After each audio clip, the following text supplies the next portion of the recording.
کندھے پہ پڑے گا.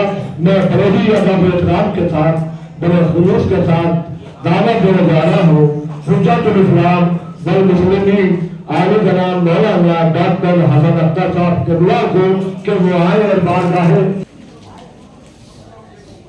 لا حول ولا قوة إلا بالله العظيم. أعوذ بالله من الشيطان الرجيم. بسم الله الرحمن الرحيم.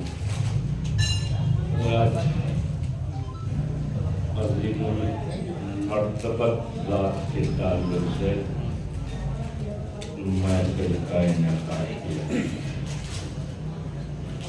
شورا اکرام ہے، سید علماء اکرام ہیں.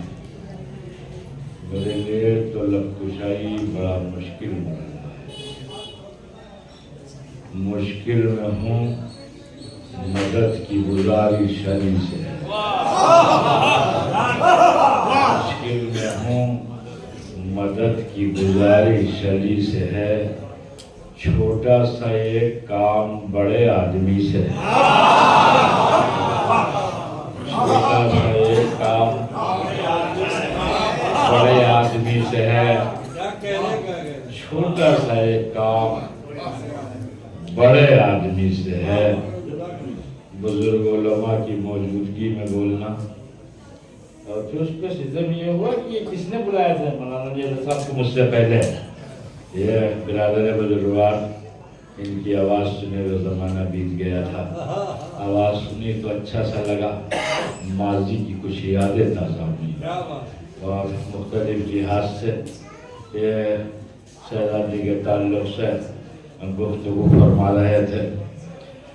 تو اس کے بعد کوئی گنجائش تو نہیں ہے بولنے کی، مگر میں بغرض ثواب کچھ آپ کی خدمت میں حاضر کرتا ہوں. دیکھو، کسی کی بھی ایک ذات ہوتی ہے، اس کی سیرت ہوتی ہے. ایک ذات ہوتی ہے اور ایک سیرت ہوتی ہے. اسی طرح یہ جو مملکت عصمت ہے یا آغوشائے عصمت کے پروردہ افراد ہیں، ان کی ذات ہے اور ایک ان کی سیرت ہے. ذرا سی مشکل کی طرف جا رہا ہوں اس لیے کہ یہ پڑھے لکھے لوگ سب بیٹھے ہوئے ہیں، تو ان کے حضور اگر یہ عرض کروں گا تو شاید اگر کوئی خامی ہوگی تو متوجہ کر دیں گے. یہ دو نام بڑے عجیب سے ہیں اس موضوع کے تعلق سے جو اس ٹائم میرے ذہن میں آیا. میں بولنا نہیں چاہتا تھا، آ گئی بات. ایک جناب زینب کبریٰ سلام اللہ علیہا اور ایک مولا حضرت سید سجاد. آپ سوچ رہے ہو یہ کیا کہنے لگے. میں کہہ یہ رہا ہوں کہ یہ دونوں فرد وہ ہیں، دونوں افراد وہ ہیں. اردو میں تو ہے ہی نہیں کہ میں کیسے تسنیہ کا صیغہ استعمال کروں، عربی کا تو کہہ دیتا. یہ دونوں فرد ایسی ہیں کہ جن کی سیرت کربلا سے شروع ہوتی ہے. محسوس کر رہے ہیں میری بات؟ کربلا سے پہلے سیرت نہیں ہے، کربلا سے سیرت کی ابتدا ہوئی ہے. بات عجب سی لگ رہی ہوگی آپ کو. یوں نہیں ہے کہ کربلا سے پہلے شہزادی زینب کبریٰ عصمت کے سائے میں پروان چڑھ رہی ہیں. امام سید سجاد ایک امام کے زیر سایہ پروان چڑھ رہے ہیں. تو آپ کی امامت شروع نہیں ہوئی تھی، آپ کی سیرت شروع نہیں ہوئی تھی. اب دیکھو میں تو پڑھ رہا ہوں، آپ سنیے. اچھا آپ یوں سنیں، تھوڑا جوان بیٹھے ہیں، میں آپ کو موبائل نہیں بھائی دیکھو نہیں، یہ تو بہت بڑی بات ہے. یہ آپ کیا سمجھ رہے ہو؟ یہ موبائل کا ہر چیز اتنا ہی برا بھی ہے. یہ سارا ثواب سلب کرا دیتا ہے، سارا ثواب چھین لیتا ہے. اس لیے کہ اس کے چلانے کی جگہ ہے، کہاں چلایا جائے اور کہاں نہ چلایا جائے. توجہ کر رہے ہیں آپ میری بات پر؟ دیکھو ابتدائی اسلام سے نظر ڈالیں آپ اور کربلا تک آئیں جلدی میرے ساتھ، کیونکہ میں بس زیادہ نہیں لوں گا. اس لیے نہیں لوں گا، میں جانتا ہوں کہ آج تک زمانے میں کبھی بھی نثر کا جادو نظم کے سر چڑھ کے نہیں بولا ہے. میری بات کیوں آپ تو دونوں میدانوں میں ہو، مطلب تو آج تک مگر ہوا نہیں ہے یہ کہ کہیں نثر جیت گئی ہو نظم سے. ایک شاعر دو مصروں کے اندر جس مضمون کو پرو سکتا ہے، ایک خطیب ایک گھنٹے میں اسے بیان نہیں کر سکتا.